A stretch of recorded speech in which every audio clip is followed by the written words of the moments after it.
Dear trainees, आज मैं आपके समक्ष जो टॉपिक लेके आई हूँ उस टॉपिक का नाम है concept and importance of physical education.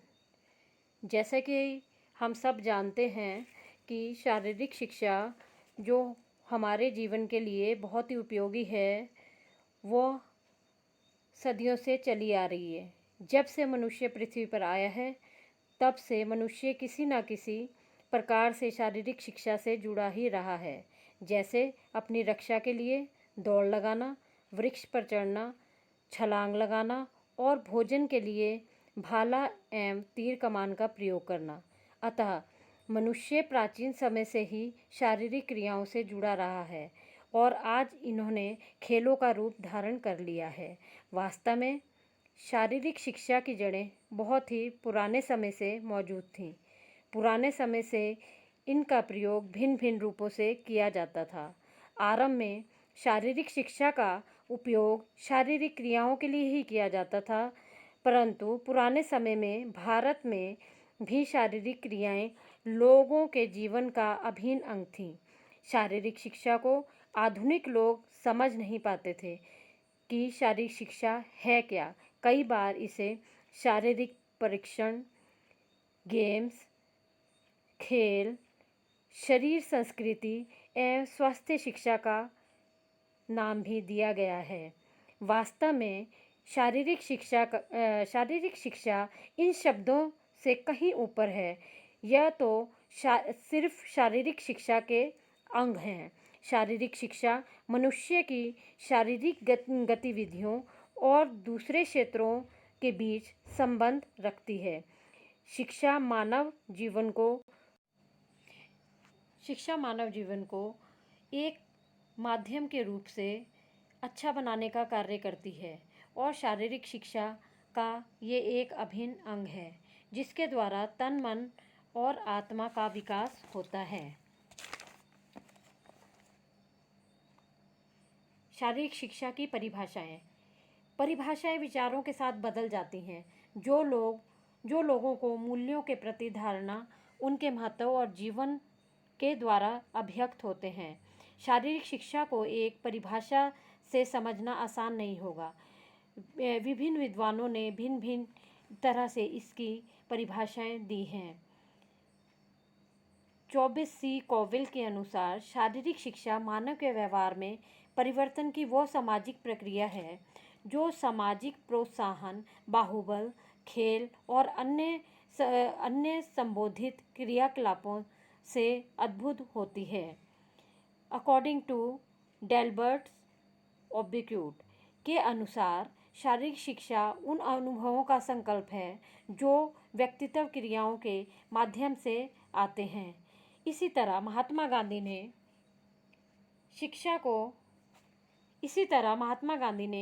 शिक्षा को बालक और मनुष्य के शरीर, मन और आत्मा के मिलाने वाला सर्वोत्तम गुणों का बहुमुखी विकास कहा है। रविंद्रनाथ टैगोर के अनुसार शिक्षा के द्वारा मन को उस परम सच की खोज करने के योग्य बनाया है जो हमें अंधकार से प्रकाश की तरफ ले जाता है। जेबी नैश के अनुसार शारीरिक शिक्षा के बड़े क्षेत्र का वो अभिन्न अंग है जो मांसपेशियों द्वारा होने वाली क्रियाओं तथा उनसे संबंधित प्रतिक्रियाओं से संबंध रखता है। J.R. शर्मन के अनुसार शारीरिक शिक्षा का वो अंग है जो शारीरिक क्रियाओं के द्वारा व्यक्ति के आचार व्यवहार को सही रूप देता है। नेहरू जी ने तो यहाँ तक कहा है कि खेलों को खेल की भावना से ही खेलना चाहिए या खेलों को खेल की भावना से ही खेलो। केंद्रीय सलाहकार बोर्ड ने इस प्रकार इसकी परिभाषा दी है। शारीरिक शिक्षा वो शिक्षा है जो बच्चों के व्यक्तित्व और उनके शरीर, मन, बुद्धि एवं आत्मा के पूर्ण विकास हेतु दी गई है। J.F. विलियम के अनुसार शारीरिक शिक्षा व्यक्ति की शारीरिक क्रियाओं का वह योग है जो अपने परिणामों के आधार पर संचालित की जाती है। J.R. वेबन के अनुसार शारीरिक शिक्षा विद्या का वो भाग है जो व्यक्ति को संपूर्ण विकास एवं प्रशिक्षण शारीरिक गतियों के द्वारा किया जाता है। शारीरिक शिक्षा के बहुत से उद्देश्य हैं और सभी ने अपने अपने उद्देश्यों को इस प्रकार प्रकट किया है। कोई ये कहता है कि healthy mind in a healthy body. इस कथन को कैसे अपनाया जा सके ये हम शारीरिक शिक्षा के उद्देश्यों से जान सकते हैं। शारीरिक शिक्षा का लक्ष्य एवं उद्देश्य बहुत ही इम्पोर्टेंट स्थिति है। शारीरिक शिक्षा का लक्ष्य व्यक्ति का संपूर्ण विकास करना। वास्तव में शारीरिक शिक्षा के लक्ष्य को प्राप्त करना इतना आसान कार्य नहीं है। शारीरिक शिक्षा के लक्ष्य को प्राप्त करना हो तो शारीरिक शिक्षा के उद्देश्यों को सीढ़ी दर सीढ़ी प्राप्त करना होगा। हम जीवन में उद्देश्यों के बिना कभी भी अपने लक्ष्य तक नहीं पहुंच सकते। उद्देश्य अनेक हो सकते हैं लेकिन लक्ष्य एक ही होता है। व्यक्ति का संपूर्ण विकास, जैसे शरीर का विकास, मानसिक विकास, सामाजिक विकास, नेतृत्व का विकास आदि को शारीरिक शिक्षा का लक्ष्य कहा जाता है। अर्थात लक्ष्य एक अंतिम निशाना है, उद्देश्य एक पड़ाव है जो हमें लक्ष्य तक पहुंचाने में सहायता करता है। केंद्रीय सरकार बोर्ड के अनुसार शारीरिक शिक्षा का उद्देश्य ये है। शारीरिक शिक्षा का उद्देश्य प्रत्येक व्यक्ति और बच्चे को शारीरिक रूप से, मानसिक रूप से, सामाजिक रूप से योग्य बनाना है तथा इसमें इस तरह के गुण विकसित करना है जिससे वह समाज के अन्य सदस्यों के साथ स्वतंत्रपूर्व रह सके और एक अच्छा नागरिक बन सके। विद्वानों के अनुसार शारीरिक शिक्षा का लक्ष्य का कहना यह है कि किसी व्यक्ति या संगठन को ऐसी परिस्थितियों जो कि शारीरिक या मानसिक रूप से उत्तेजना एवं संतुष्टि से परिपूर्ण तथा सामाजिक रूप से सही हो से निपटने के लिए कुशल नेतृत्व, उचित सुविधाएं एवं सही समय का होना बहुत जरूरी है। शारीरिक शिक्षा एवं मनोरंजन की राष्ट्रीय योजना के अनुसार शारीरिक शिक्षा का मुख्य उद्देश्य प्रत्येक बच्चे को शारीरिक, मानसिक, भावनात्मक रूप से और सामाजिक रूप से सक्षम बनाना और उसमें ऐसे व्यक्तिगत तथा सामाजिक गुणों को पैदा करना है जिसके द्वारा वह दूसरों के साथ मिलकर प्रसन्नता से रहे और एक अच्छा नागरिक बन सके। इसी तरह जेबी नैश के अनुसार मुख्य उद्देश्य इस प्रकार से हैं: शारीरिक अंगों का विकास करना, नाड़ी संस्थान का विकास करना, मांसपेशियों का विकास करना, भावनात्मक विकास करना और योग्यता का विकास करना। शारीरिक शिक्षा के अनेक लाभ हैं, जैसे कि शारीरिक शिक्षा से मानसिक शक्ति का विकास होता है, सौंदर्य में वृद्धि होती है तथा रोगों का निवारण होता है। स्पार्टा में तो जगह जगह व्यायामशालाएं बनी हुई हैं। रोम में शारीरिक शिक्षा एवं सैनिक शिक्षा तथा चरित्र शिक्षा में भी परस्पर घनिष्ठ संबंध रखा गया है और राष्ट्र की रक्षा करना उनका सबसे बड़ा उद्देश्य माना गया है। शारीरिक शिक्षा का हमारे जीवन में बहुत ही महत्व है और उसी तरह से एलिमेंट्री के बच्चों के लिए ये बहुत ही महत्वपूर्ण और बहुत ही ज़्यादा यूज़फुल माना गया है। अब शारीरिक शिक्षा का महत्व हमारे जीवन में बहुत बढ़ गया है क्योंकि चारों ओर तनाव का वातावरण है जिससे मनुष्य शरीर एवं मानसिक तौर से दुर्बल होता जा रहा है। शारीरिक शिक्षा को शिक्षा से अलग नहीं किया जा सकता, इसीलिए इसको पाठ्यक्रम में शामिल किए बिना शिक्षा पूर्ण नहीं हो सकती। आज आधुनिक युग के कारण मानव जीवन का अस्तित्व खतरे में है। ऐसे समय में शारीरिक शिक्षा की इंसान को बहुत ही आवश्यकता है। जब तक व्यक्ति का शारीरिक, मानसिक एवं आध्यात्मिक विकास एवं व्यक्ति का संपूर्ण विकास ना हो, संपूर्ण व्यक्ति का विकास होना असंभव है। यदि हम अच्छे नागरिक बनना चाहते हैं तो शारीरिक शिक्षा के महत्व एवं कार्यक्रमों को समझना पड़ेगा। शारीरिक शिक्षा के महत्व पर अनेक विद्वानों ने अपने विचार व्यक्त किए हैं। प्लेटो के अनुसार स्वस्थ शरीर में ही स्वस्थ मन का वास होता है। इसी तरह यूनेस्को के अनुसार प्रत्येक मनुष्य को शारीरिक शिक्षा तथा खेल की पहुंच का मौलिक अधिकार होना चाहिए, ताकि उसे व्यक्ति के पूर्ण विकास के लिए आवश्यक माना जाए। डॉक्टर राधाकृष्णन के अनुसार प्रकृति में मनुष्य मन भौतिक है, वे शरीर रखते हैं और बुद्धि के निश्चित नियमों की पालना करते हैं। उनको अच्छे स्वास्थ्य और शारीरिक सुयोग्यता में ही रखा जाना चाहिए। मजबूत शारीरिक नींव के बिना कोई राष्ट्र महान नहीं बन सकता। शारीरिक शिक्षा के महत्व का वर्णन इस प्रकार किया गया है। नंबर 1, शारीरिक शिक्षा के द्वारा शारीरिक एवं मानसिक विकास, physical and mental development by physical education. शारीरिक शिक्षा मानसिक जागरूकता एवं शारीरिक स्वस्थता लाती है। दोनों एक साथ कार्य करते हैं। यदि कोई व्यक्ति शारीरिक रूप से कमज़ोर हो तो वह मानसिक रूप से कभी स्वस्थ नहीं होगा। वैसे ही मानसिक रूप से कमज़ोर हो तो शारीरिक रूप से योग्य नहीं होगा। व्यक्ति शारीरिक शिक्षा के कार्यक्रमों द्वारा शारीरिक और मानसिक विकास कर सकता है। नंबर 2, मानसिक एवं शारीरिक अंगों का विकास, development of muscular system and other organs of the body. मानव शरीर मांसपेशियों एवं शरीर के अन्य अंगों जैसे हृदय, फेफड़े, अंतड़ियाँ, जिगर, यकृत आदि से बना है। इन अंगों का विकास शारीरिक शिक्षा के कार्यक्रम के द्वारा किया जाता है।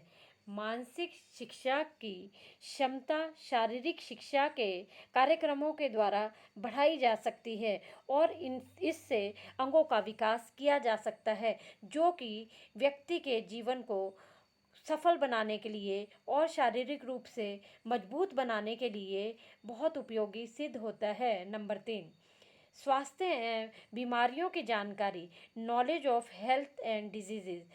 इससे स्वास्थ्य एवं बीमारियों की जानकारी प्राप्त करना आज के युग में बहुत ज़रूरी है, ताकि हम बीमारियों से बचाव कर सकें। शारीरिक शिक्षा के कार्यक्रम के द्वारा शरीर को हम कैसे स्वस्थ रख सकते हैं, इसके बारे में बहुत जानकारी मिलती है, जो कि हमें बीमारियों के बारे में जागरूकता और उससे प्रिकॉशन और उससे बचने के उपायों के बारे में बताती है। नंबर 4, शारीरिक शिक्षा के द्वारा नेतृत्व गुणों का विकास होता है, development of leadership qualities bye physical education.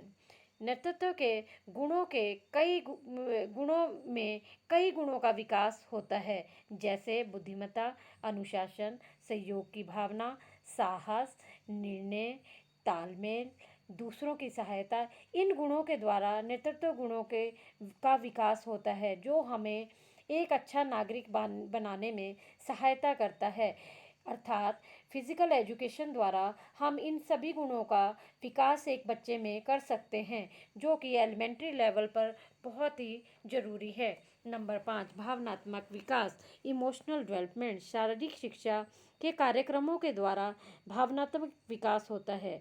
शारीरिक शिक्षा से व्यक्ति की भावनाएं विकसित होती हैं, वो अनुशासित होता है और अनुशासित व्यक्तियों की संगति में रहने का सुअवसर खिलाड़ियों तथा व्यक्ति को प्राप्त होता है, जिसके कारण उनकी भावनाएं विकसित होती हैं, जो समाज को उन्नति के शिखर तक पहुंचाने में सहायता करती हैं और एक दूसरे के साथ मेल मिलाप रखने में सहायता करती हैं।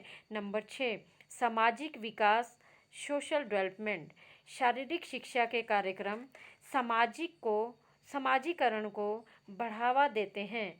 जब शारीरिक शिक्षा के कार्यक्रम एवं खेलकूद प्रतियोगिताएं होती हैं तो खिलाड़ी एक ज़िले से दूसरे ज़िले में जाकर और एक राज्य से दूसरे राज्य में जाकर, एक देश से दूसरे देश में जाकर एक दूसरे की भावनाओं को बढ़ावा देते हैं, जिससे समाज में अच्छे गुण पैदा होते हैं। खिलाड़ी उन गुणों को अपने अंदर समा लेता है। खिलाड़ी को एक दूसरे के करीब जाने से सामाजिक एवं सांस्कृतिक ढांचे को समझने का पूरा मौका मिलता है। वो इससे बहुत कुछ सीखता है। नंबर 7, अच्छे व्यक्तित्व का निर्माण, डेवलपमेंट ऑफ पर्सनैलिटी। शारीरिक शिक्षा के कार्यक्रमों द्वारा हमारे शरीर में बहुत से गुणों का विकास होता है, जिससे कि हमारा व्यक्तित्व बहुत ज़्यादा निखर जाता है। जिससे कि इन कार्यक्रमों के द्वारा साहस, ईमानदारी, बुद्धिमत्ता, सहयोग, अनुशासन और रुचि आदि व्यक्तिगत गुणों के विकास का होना संभव माना जाता है। ये केवल शारीरिक शिक्षा के द्वारा ही किया जाता है। ये गुण राष्ट्र को आगे लेकर जाने में अपनी बहुत महत्वपूर्ण भूमिका निभाते हैं। नंबर 8, अनुशासन यानी डिसिप्लिन। अनुशासन के बिना कोई भी कार्य संभव नहीं है। अनुशासन से व्यक्ति में सद्गुणों का विकास होता है। अनुशासन का राष्ट्र पर और समाज पर गहरा प्रभाव पड़ता है। वही समाज तरक्की करता है जो अनुशासन का पालना करता है और अनुशासन में रहता है। वही एक अच्छा नागरिक कहलाता है। इसलिए शारीरिक शिक्षा द्वारा अनुशासन में रहना बहुत ही महत्वपूर्ण माना गया है। क्योंकि जब हम किसी भी जगह पर खेलने जाते हैं तो हमें अनुशासन में रहना पड़ता है। लाइन में लगना, लाइन में खाना खाना, लाइन में ही कहीं जाना, लाइन में ही सभी प्रकार के कार्य करना, जिससे कि बच्चों को अनुशासन की पालना करना आता है।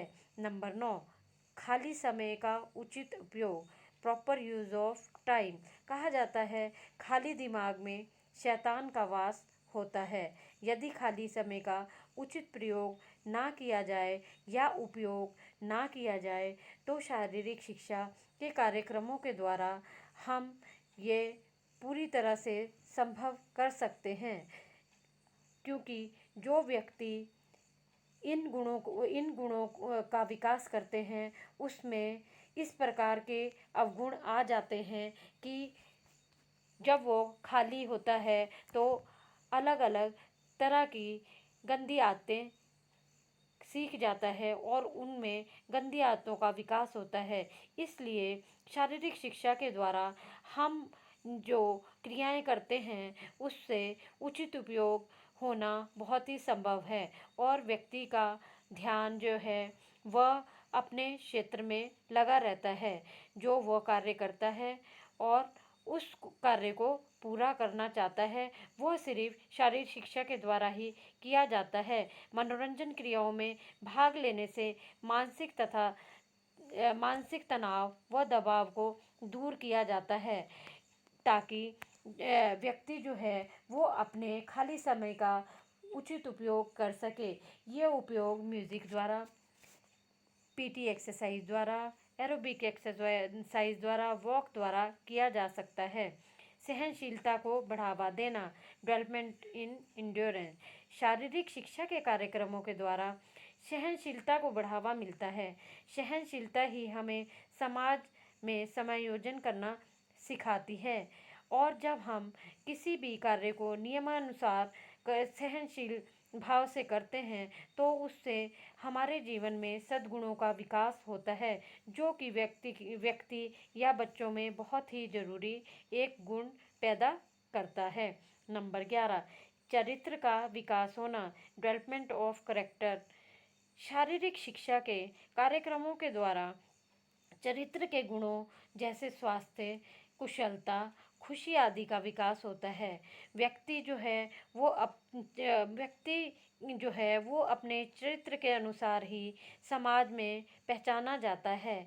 चरित्र का विकास करना शारीरिक शिक्षा का एक मुख्य गुण है जिसकी सहायता से हम एक व्यक्ति में अच्छे चरित्र का विकास कर सकते हैं। इसी तरह संसार के सभी देशों में शारीरिक शिक्षा को महत्व दिया जा रहा है। ईसा से 2500 वर्ष पहले चीन देशवासी बीमारियों के निवारण व्यायाम में भाग लेते थे। शारीरिक शिक्षा से मानसिक शांति का विकास होता है, सौंदर्य में वृद्धि होती है, रोगों का निवारण होता है। इसके लिए स्पार्टा में जगह जगह व्यायामशालाएं बनी हुई हैं। अर्थात हम ये कह सकते हैं कि फ़िज़िकल एजुकेशन द्वारा हम एलिमेंट्री या छोटे बच्चों या बड़े बच्चों या कॉलेज लेवल पर या किसी भी प्रशिक्षण संस्थान पर व्यक्ति के का बौद्धिक, सामाजिक, मानसिक, शारीरिक रूप से शारीरिक रूप से सर्वांगीण विकास करते हैं। अर्थात इस लेख में हमने शारीरिक शिक्षा के फायदों और महत्व के विषयों में कई प्रकार की बातों का वर्णन किया है। आशा करते हैं कि शारीरिक शिक्षा के महत्व को जानकर आप स्वयं और अपने बच्चों को शारीरिक शिक्षा में भाग लेने के लिए प्रोत्साहित करेंगे।